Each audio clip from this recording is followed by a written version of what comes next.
Pranayagni an eternal love ഭാഗം 3. വൈകുന്നേരമായപ്പോഴാണ് അവൾ പിന്നെ ഉണർന്നത്. നോക്കുമ്പോൾ സമയം 5 മണിയായിട്ടുണ്ട്. അവനപ്പോഴും അവളുടെ മാറിൽ തലവെച്ചുറങ്ങുകയാണ്. അവൾ അവനെ തന്നെ നോക്കിക്കിടന്നു. തൻ്റെ ജീവൻ. അവൾ അവൻ്റെ നെറ്റിയിലൊന്ന് ചുംബിച്ചു.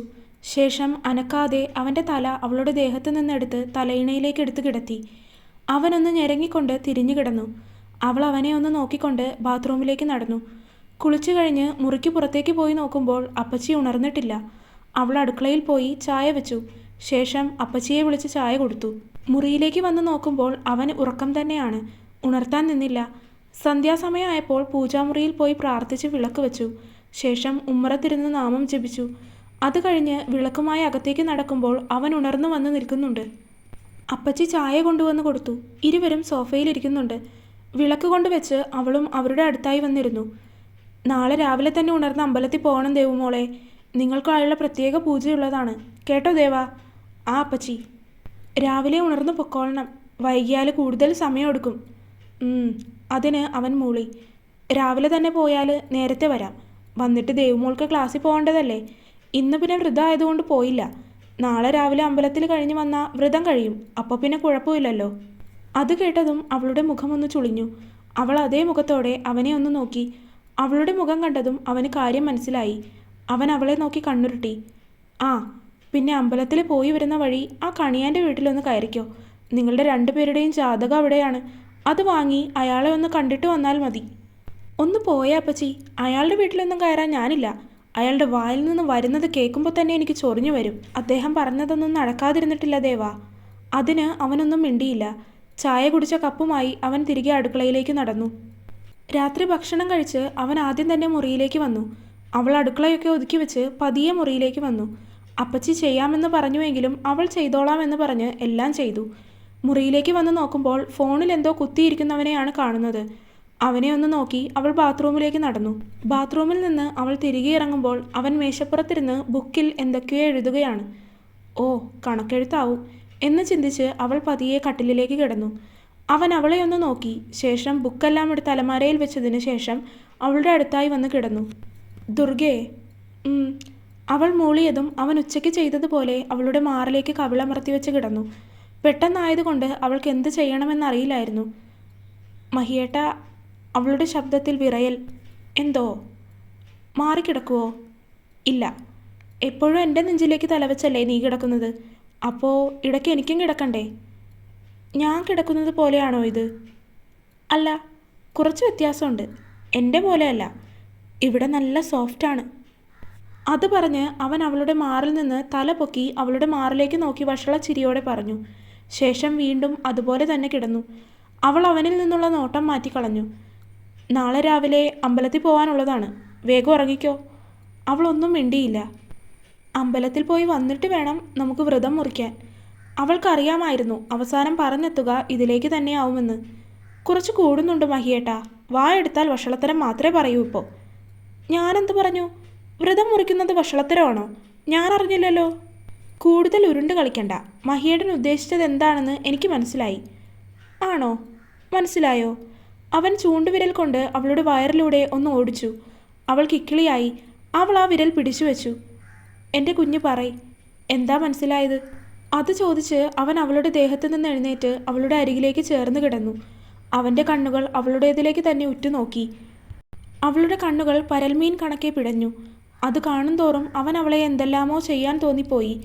അവളുടെ വിറക്കുന്ന ചുണ്ടുകൾ, ചുവന്നു കയറുന്ന മുഖം, ഉണ്ട കവിളുകൾ. അവൻ്റെ നോട്ടം അവളുടെ ചുണ്ടിലേക്ക് തന്നെ ഉറച്ചു നിന്നു.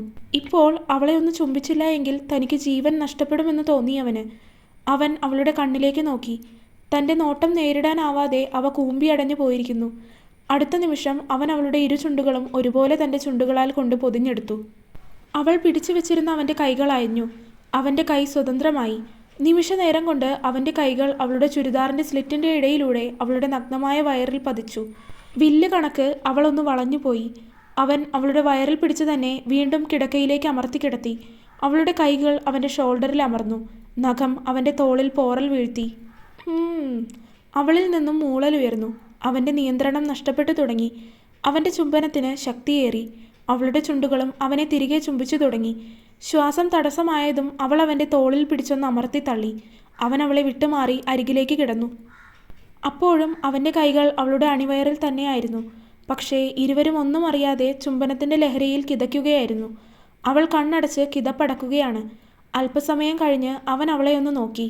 കണ്ണടച്ച് കിടന്ന് കിതക്കുന്നവളെ കാണെ അവന് വികാരങ്ങൾ ഉണരാൻ തുടങ്ങി. അവൻ്റെ കൈകൾ അവളുടെ അണിവയറിൽ ഒന്ന് ഓടിച്ചു. അവൾ കണ്ണു തുറന്നു. നോട്ടം എത്തി നിന്നത് അവനിലേക്ക് തന്നെയായിരുന്നു. അവൻ്റെ കൈകൾ അവളുടെ അണിവയർ കടന്ന് മുകളിലേക്ക് സഞ്ചരിച്ചു. ഇന്നറിന് മുകളിലൂടെ അവൻ അവളുടെ മാറിൽ പതിയെ ഒന്ന് തഴുകി. അവളൊന്ന് പിടഞ്ഞുകൊണ്ട് അവൻ്റെ കൈകളിൽ പിടുത്തവിട്ടു. അപ്പോഴും ഇരുവരുടെയും നോട്ടം ഇടഞ്ഞു തന്നെ നിന്നു. അവൻ്റെ കൈകളിൽ പിടിച്ചു വെച്ച് അവൾ തല കൊണ്ട് വേണ്ടെന്നനക്കി. അവളുടെ കണ്ണിലേക്ക് നോക്കി തന്നെ അവൻ അവൻ്റെ കൈ പിൻവലിച്ചു. ശേഷം ആ കൈയെടുത്ത് അവൻ്റെ ഉള്ളം കൈയിൽ അവൻ തന്നെ അമർത്തി ചുംബിച്ചു. അവളുടെ മുഖത്തെ നാണത്തിൻ്റെ ചുവപ്പ് രാശി ഒന്നുകൂടി പ്രകാശിച്ചു. അവൻ്റെ നോട്ടം നേരിടാനാവാതെ അവൾ തിരിഞ്ഞു കിടന്നു. അവൻ അവളുടെ അടുത്തേക്ക് ചേർന്ന് കിടന്ന് അവളെ അവനിലേക്ക് ചേർത്ത് കിടത്തി. വ്രതം വേണ്ടായിരുന്നു അല്ലേ ദുർഗേ? അവൾ ഒന്നും മിണ്ടിയില്ല. അവൻ അവളുടെ വയറിലൂടെ ചുറ്റിപ്പിടിച്ച് അവനിലേക്ക് കൂടുതൽ അമർത്തി കിടത്തി. മഹിയേട്ടാ, മിണ്ടാതെ കിടക്ക്. ഇപ്പോഴതിൽ പിന്നെ വായെടുത്താൽ വഷളത്തരം മാത്രമേ പറയൂ. ഇതൊക്കെ ഒരു വഷളത്തരമാണോ കുഞ്ഞാ? അവളോട് സംസാരിക്കുന്നതിനനുസരിച്ച് അവളുടെ തോളിലെ വസ്ത്രത്തിൻ്റെ മറ നീക്കി അവൻ അവിടെ ചുംബിച്ചുകൊണ്ടിരിക്കുകയായിരുന്നു. അവൾക്കാണെങ്കിൽ തിരിഞ്ഞു കിടക്കുന്നത് കൊണ്ട് തന്നെ അവനെ ഒന്നും ചെയ്യാൻ പറ്റുന്നില്ല. പോരാത്തതിന് അവൻ അത്രയും അടുത്ത് അവളെ ചുറ്റിപ്പിടിച്ചു കിടക്കുന്നത് കൊണ്ട് തന്നെ അവൾക്ക് തിരിയാനും സാധിച്ചില്ല. അവൻ ഇങ്ങനെയൊക്കെ പറയുമ്പോൾ അവൾക്ക് അതിനെന്താണ് മറുപടി പറയേണ്ടതെന്ന് അറിയില്ലായിരുന്നു. കിടന്നുറങ്ങാൻ നോക്ക്. നാളെ രാവിലെ അമ്പലത്തിൽ പോകേണ്ടതാണ്. ആവശ്യമില്ലാത്ത കാര്യങ്ങളൊക്കെ പറഞ്ഞാൽ ദൈവകോപം കിട്ടും. രാവിലെ അലാറം വെച്ചോ? രാവിലെ 5 മണിക്ക് തന്നെ അലാറം വെച്ചിട്ടുണ്ട്.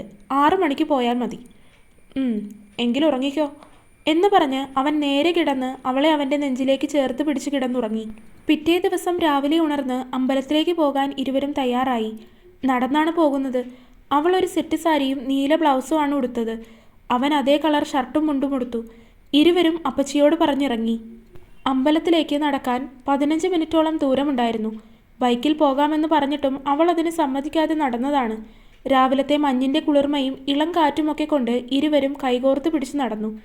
അമ്പലത്തിനടുത്തെത്തിയപ്പോഴേക്കും കീർത്തനങ്ങളുടെയും നാമങ്ങളുടെയുമൊക്കെ ശബ്ദം ഉയർന്നു കേൾക്കാൻ തുടങ്ങി. അമ്പലത്തിൻ്റെ പടികൾ കയറി ഇരുവരും അമ്പലത്തിലേക്കെത്തി.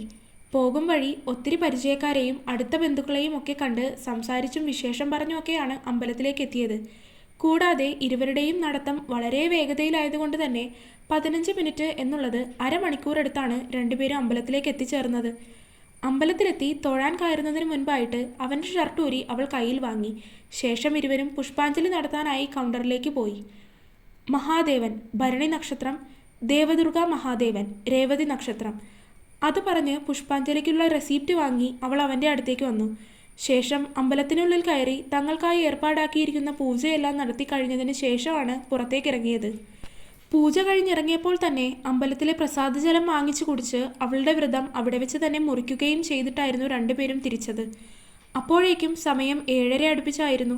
അവൾക്ക് ക്ലാസ്സിൽ പോകാനുള്ളത് കൊണ്ട് തന്നെ ഇരുവരും വേഗം നടന്നു. എന്നാൽ അപ്പോഴേക്കും അത്യാവശ്യം വെയിൽ വന്നിരുന്നു. പോരാത്തതിന് സാരി ഉടുത്തത് കൊണ്ട് തന്നെ അവൾക്ക് അവൻ്റെ ഒപ്പം നടന്നെത്താൻ സാധിക്കുന്നുണ്ടായിരുന്നില്ല. വേഗം നടക്കു ദുർഗേ, ഇന്ന് ക്ലാസ്സിൽ പോകാനുള്ളതല്ലേ. ഇന്നലെയും പോയിട്ടില്ല. ഇന്നെങ്കിലും നേരത്തെ എത്താൻ നോക്ക്.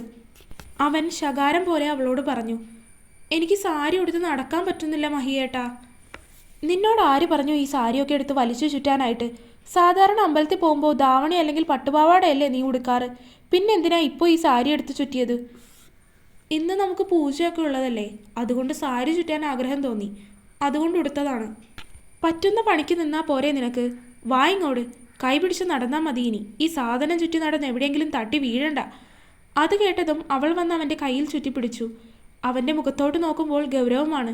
അത് തനിക്ക് സാരി ഉടുത്ത് നടക്കാൻ പറ്റുന്നില്ല എന്ന് പറഞ്ഞതിൻ്റെ ദേഷ്യമാണെന്ന് അവൾക്ക് മനസ്സിലായി. പോരാത്തതിന് രാവിലെ തന്നെ വിളിച്ചുണർത്തിയതിൻ്റെ ദേഷ്യവുമുണ്ട്. കോളേജിൽ പോകണമെങ്കിൽ 9 മണിക്ക് വീട്ടിൽ നിന്നിറങ്ങണം. ഇപ്പോൾ സമയം 8 മണിയോടടുപ്പിച്ചാകാറായിട്ടുണ്ട്. ഇരുവരും വേഗം നടന്നു. എന്നാൽ വീടിനടുത്ത് എത്താറായതും അവൾക്ക് പെട്ടെന്ന് കണ്ണിൽ എന്തോ ഇരുട്ട് കയറുന്നത് പോലെ തോന്നി. നടക്കാൻ പറ്റാത്ത വിധം കൈയും കാലുമെല്ലാം കുഴഞ്ഞു പോകുന്നത് പോലെ. തൻ്റെ കൈത്തണ്ടയിൽ മുറുകിയിരുന്ന അവളുടെ കൈകൾക്ക് ബലം കുറഞ്ഞു വരുന്നത് അവന് മനസ്സിലായി. അവൾ താഴേക്ക് വീഴുന്നതിന് മുന്നേ തന്നെ അവൻ അവളെ താങ്ങി നിർത്തി. എന്നാൽ അപ്പോഴേക്കും അവളുടെ കണ്ണുകൾ അടഞ്ഞു പോയിരുന്നു. ദുർഗേ, മോളെ കണ്ണു തുറന്നേ. കുഞ്ഞാ, അവളുടെ കവിളിൽ തട്ടി അവൻ വിളിച്ചിട്ടും അനക്കമൊന്നും ഉണ്ടായില്ല. ഒരു നിമിഷം അവൻ ഭയന്നു പോയി. ഓർമ്മയിൽ ചിലതൊക്കെ തെളിഞ്ഞു വന്നതും അവൻ്റെ ഉള്ളിൽ എന്തിനോ ഒരു ഭയം ഉരുണ്ടുകൂടി. അവൻ അവളെ വേഗത്തിൽ കൈകളിൽ കോരിയെടുത്തു. വീട്ടിലേക്ക് അധികം ദൂരം ഉണ്ടായില്ല എങ്കിലും മനസ്സിൻ്റെ ഭാരം കൊണ്ട് അവൻ്റെ കാലുകൾക്ക് നടന്നെത്താൻ പറ്റുന്നുണ്ടായില്ല. വീടിൻ്റെ ഗേറ്റ് കടന്ന് അകത്തേക്ക് കയറി. വരാന്തയിൽ ഇട്ടിരിക്കുന്ന കൗച്ചിലേക്ക് അവളെ കിടത്തി. അപ്പച്ചി! അവൻ്റെ ഉറക്കെ അലറിക്കൊണ്ടുള്ള ശബ്ദം കേട്ടതും അടുക്കളയിലായിരുന്ന അപ്പച്ചി ഓടിയെത്തി. എന്താടാ, എന്തിനാ നീ കിടന്ന് കാറുന്നത് എന്ന് ചോദിച്ച് വരാന്തയിലേക്ക് വന്നവർ കാണുന്നത് കൗച്ചിൽ ബോധമില്ലാതെ കിടക്കുന്ന ദേവുവിനെയാണ്. ദേവാ, മോൾക്കെന്ത് പറ്റി? അപ്പച്ചി കുറച്ച് വെള്ളം ഇങ്ങോട്ടെടുക്ക്. അത് കേട്ടതും അപ്പച്ചി വെള്ളമെടുക്കാനായി അകത്തേക്കോടി. വെള്ളമായി തിരികെ അപ്പച്ചി വന്നതും അവൻ അത് കയ്യിലേക്ക് വാങ്ങി കുറച്ച് കൈകളിലെടുത്ത് അവളുടെ മുഖത്തേക്ക് തളിച്ചു. വെള്ളം തളിച്ചിട്ടും അവൾക്ക് അനക്കമൊന്നും ഉണ്ടായില്ല. തുടരും. വീഡിയോ കണ്ടവരെല്ലാവരും വീഡിയോ ലൈക്ക് ചെയ്യുക, ചാനൽ സബ്സ്ക്രൈബ് ചെയ്യുക, അഭിപ്രായങ്ങൾ കമൻ്റായിട്ട് അറിയിക്കുക. അടുത്ത പാർട്ടായിട്ട് നാളെ വരാട്ടോ.